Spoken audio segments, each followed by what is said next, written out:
Hi, George with Troglodyne here to talk about team leads and what makes them good and all those sorts of things.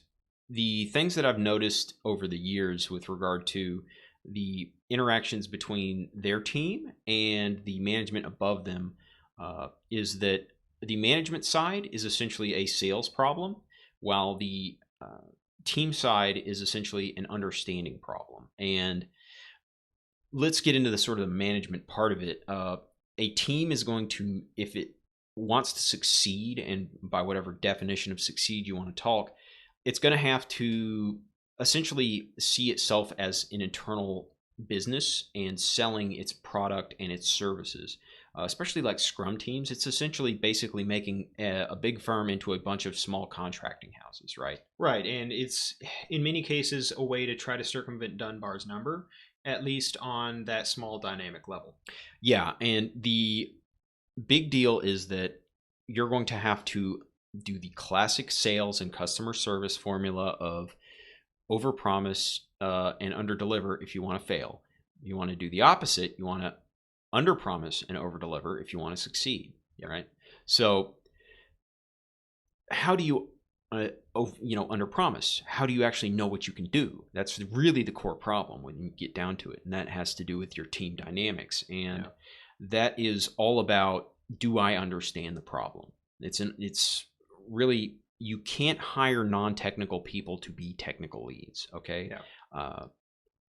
That's why a lot of firms, I've noticed, they sort of shy away from the idea of project managers altogether. It's why product owner became sort of this thing. But I've noticed product owners a lot of times, like Scrum Masters, things like that, they're sort of hired from outside and don't have the actual expertise to do this thing. Really, in reality, what you need to be your product owners are your senior technical people, because they actually understand the problems and understand them well enough to be able to say, this is what we can do and this is what we can't do. Right, The only thing that they need on top of that is some self-control, with regard to understanding of sales. right, and whenever you're talking about these senior devs that are at a company, they also have been around long enough and Understand the politics they at the understand firm the and all that. politics of the firm, they understand the management, and they generally get along with the other devs at the company. Otherwise, they wouldn't still be there.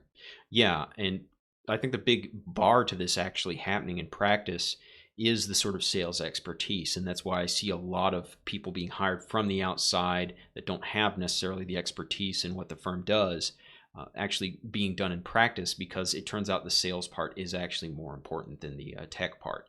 You can learn tech, but it seems a lot of people who have tech and have specialized in that and technical expertise, getting them to get in the sales mindset is very difficult. Yeah. And getting them to actually internalize these core sales concepts is very difficult. Which is really tragic because as a programmer, it can actually help you a whole lot in understanding the customer. In delivering better products, understanding the customer is key to delivering the best product that you can, because then you know, well, what do they actually want? Yeah, exactly. And it helps you in your constraint construction process, which any kind of program, you're naturally going to choose different algorithms to solve problems with different constraints. And when you can get yourself into the head of the customer, like, well, what do they really want? A lot of times you'll see something like, well, it turns out this problem is NP hard in the general case, but the customer doesn't actually need this specific thing. And so we can actually winnow it down to this specific corner little edge case where it's actually doable. Yeah, where it's not NP hard, where there's known algorithms that solve the problem right every time, and your business logic is then secure and sound, and everybody goes away a winner. Yeah, and that's how you have to understand things on a technical level at that level. I'm sorry, but you do need to understand the tech and the algorithms, the discipline well enough to actually identify when it turns out, no, we actually do have this problem that is essentially an impossibility, and that if we don't get clever, we're just gonna fail. If you have somebody who doesn't have any technical expertise, they're just going to blunder into that. Right, and this isn't even necessarily a huge or high bar by any stretch of the imagination. For the most part, you can have somebody that was, say, even a former programmer, but that actually was good at sales in their life. Say they use programming as a superpower. They know enough of it and enough of the concepts, algorithm design. They're actually driven to understand those sorts of things that they can keep up. They aren't just asking questions that are going to irritate the developers that they work with. They're in fact going to grope what they're talking about. And even if they can't write the code in the language, say, that the company uses, that interacts with the rest of their suite of applications or something like that, they can at least do pseudocode that tells what the business logic is fairly straightforwardly. Yeah, and sort of in the ideal configuration that I've seen work out in firms before, sort of the product owner, project manager is actually sort of like a prototyper in chief. Yeah. In that they're making a lot of these things, sometimes in coordination with their designer, if they have that on the team, to start to envision, well, how's this going to look like? What's a 80% solution that we can go from there and actually use the people who really know what they're doing to make it solid, you know? Yeah. And so that's sort of the approach that you have to have, so that you can let these specialists do their specialist thing, and that way you can get the product done in the kind of time you need. Because otherwise you're just not, you're not. Yeah, and you can have, especially in that type of role, the type of person with the old school hacker mindset, they actually work out really well in these roles. Yeah.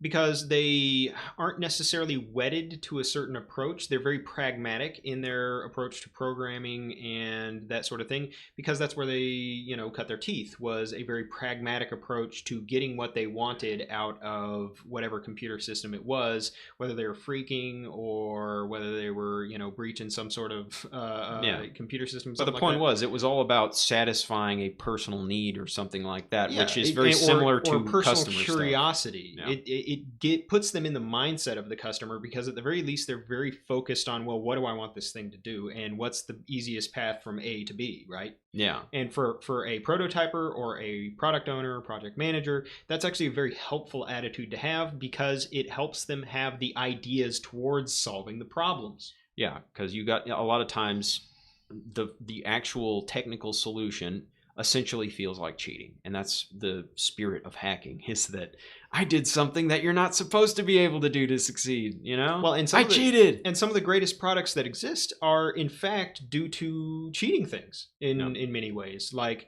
the first multitasking OSs, for the most part, were huge piles of hacks and cheating. Yeah. I mean, the original Mac OS was in fact just coroutines. There wasn't actually any multi-processing or anything like that. It was all main thread, and they were just using co-processing routines to get it all done. And background, foreground, background, foreground. Probably the most high-profile, leading edge, cutting edge example of this is things that people call memristors these days, in that for many years it's people have been saying, oh, these won't be real because it violates X or Y or Z theory. Well, no, it actually doesn't. It's just people don't understand that they're using it in a very specific, constrained, little bitty edge case, where it turns out you can actually do the impossible under these conditions, Yeah, and only these conditions. Well, and that in fact it's not breaking any sort of fundamental law of magnetism or any sort of thing like that we understand. It's just that your understanding was in fact incomplete. Yes,